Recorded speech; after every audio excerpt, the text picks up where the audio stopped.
ngutata uNxasana waseNgqutyana kuGatyana kweliphondo leMpuma Kapa. Umalilelwa ziintombi zithi ndibhuti ndizeke. Asikathethi ngomnye umntu thina setha ngalo tata. Uyithanda kakhulu i-deep house lo tata, akaziva. Ufike sithi kusemtshanam khawunike laa gqudu lakho mani.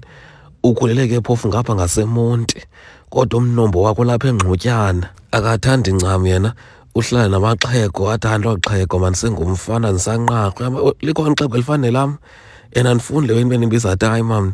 Yithani bra apha kum, kutsho le bra ayingxamanga tu, iyasithanda slow jam and ayifunda umculo ungxamileyo weegqom namapiyano. Uthi afundeke laa mculo ngasibe bengamapiyano laa slow kakhulu. Uthi yena into yakhe yimpojo. Ndathi yho, tata uNxasana. Wathi kwalona ndibize Nxasana mna, igama lam ndinguSkara mna, yithani taskara.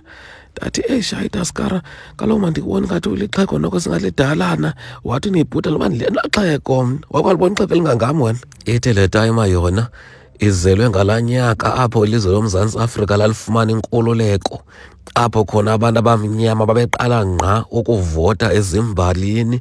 Uthi lo tata ngonyaka wayezalwa ngawo lowo. Uyacela ukuba kukho iibras ezithanda kakhulu i-deep house ne-slow jam tontoni zize ngaphambili. Bayathanda ukusindleka imisitho enjalo apha kwindawo yaseNgqutyana. Abafana ahleli nabo apha ngabafana bekhula nabo. Lo mfana adanisa nayo unxibe esiskipa semhlophe, igama lakhe nguMesuli Weenyembezi.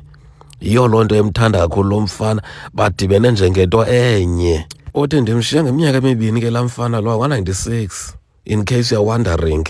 Ndathi ke mna hayi ndiyambona tata uNxasana ngathi yintanga yakho. Tata uNxasana nangona yena abantwana nje abathathu, kodwa yena akafuni ukutshiya. Uthi hayi ndithatha namntana mandisengumntana mna ntontoni ndaze zonto mna. Uthi kubalulekile ukuziqokelela, 1, kubalulekile 2, kubalulekile 3, kubalulekile 4, kubalulekile 5, ukuziqokelela. Ndingundoda enekratsha eqhuba inkomo, ndiseNgqutyana kuGatyana kweliphondo leMpuma Kapa. Ndisafuna uzokuandastenda.